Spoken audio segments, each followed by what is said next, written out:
முதலமைச்சர் மு.க. ஸ்டாலின் அவர்களுடைய தலைமையில் நாளைக்கு திமுக எம்பிக்கள் கூட்டம் நடைபெறும் அப்படின்னு திமுக பொதுச் செயலாளர் துரைமுருகன் அவர்கள் அறிவிப்பு வெளியிட்டிருக்காங்க. மக்களவைத் தேர்தலில் திமுக கூட்டணி தமிழகம், புதுச்சேரின்னு மொத்தம் 40 தொகுதிகளையும் கைப்பற்றியிருக்காங்க. 2004 லோக்சபா தேர்தலுக்கு பிறகு 20 ஆண்டுகள் கழித்து திமுக கூட்டணி கிளீன் ஸ்வீப் செய்திருக்கு. மத்தியில் மீண்டும் பாஜக கூட்டணி கட்சிகள் ஆதரவுடன் ஆட்சி அமைக்க உள்ள நிலையிலையும் தமிழ்நாட்டில் திமுக கூட்டணி முழுமையான வெற்றியை பெற்றிருக்கு. அபார வெற்றி பெற்றதை தொடர்ந்து நேற்று முன்தினம் டெல்லி சென்ற முதலமைச்சர் மு.க. ஸ்டாலின் அங்கு நடைபெற்ற இந்தியா கூட்டணி கூட்டத்தில் பங்கேற்றார். அன்று இரவே சென்னை திரும்பிய முதலமைச்சர் மு.க. ஸ்டாலின் நேற்று மாலை சென்னை அண்ணா அறிவாலயத்துக்கு வந்தார். அப்போது பட்டாசு வெடித்தும் மேளதாளங்கள் முழங்கியும் திமுக தொண்டர்கள் வரவேற்பு அளித்தாங்க.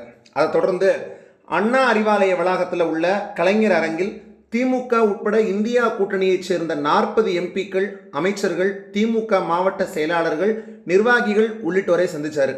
மாவட்ட வாரியாக முதல்வர் ஸ்டாலினுக்கு அவர்கள் வாழ்த்து தெரிவித்ததோட முதல்வருடைய வாழ்த்துக்களையும் பெற்றாங்க. அப்போது அந்தந்த தொகுதிகளுடைய பொறுப்பு அமைச்சர்கள், எம்பிக்கள் உடன் வந்தாங்க.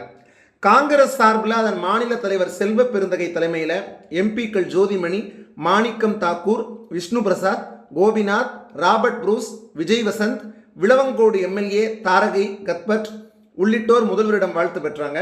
அப்போது காங்கிரஸ் முன்னாள் தலைவர் KV தங்கபாலு, சட்டப்பேரவை காங்கிரஸ் கட்சி தலைவர் ராஜேஷ்குமார் உள்ளிட்டோரும் உடனிருந்தாங்க.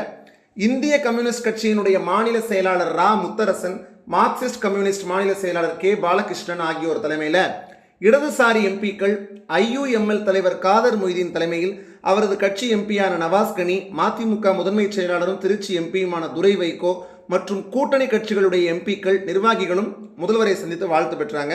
இந்நிலையில் முதலமைச்சரும் திமுக தலைவருமான மு.க. ஸ்டாலின் அவர்களுடைய தலைமையில் நாளை மாலை 6 மணிக்கு சென்னை அண்ணா அறிவாலயம் கலைஞர் அரங்கில் திமுக எம்பிக்கள் கூட்டம் நடைபெறும் அப்படின்னு அக்கட்சியின் பொதுச் செயலாளர் துரைமுருகன் அறிவிப்பு வெளியிட்டிருக்காரு.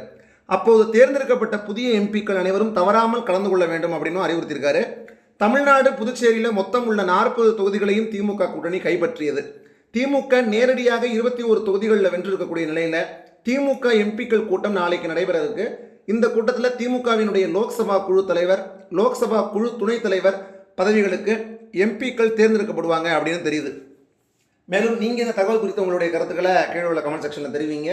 என்னதான் வெற்றி பெற்றிருந்தாலுமே கூட திமுக இந்த வெற்றியை தக்க வச்சுக்கணும் அப்படிங்கிறதுக்காக அடுத்தடுத்து அரசியலில் காய் நகர்த்திட்டு வர்றாங்க. இது நிச்சயமாக எல்லாருமே எடுத்துக்க வேண்டிய ஒரு லைஃப்பில் லேர்ன் பண்ணிக்கக்கூடிய விஷயம் தான் சொல்லணும். ஏன்னா வெற்றி பெற்றுச்சே கொண்டாடிட்டே இருக்கலாம்னு சொல்லி அப்படியே கொண்டாடிட்டே இருந்தால் அடுத்து நம்ம எப்போ வேணால் குறைஞ்சி இன்னொருத்தவங்களுடைய கை வாங்கிடலாம். ஆனால் அதுக்கு இடமே கொடுக்கக்கூடாது அப்படிங்கிறதுல திமுக ரொம்ப தெளிவாக இருக்காங்க. ஒவ்வொரு காய் நகரத்துலையும் ஈடுபட்டு வர்றாங்க.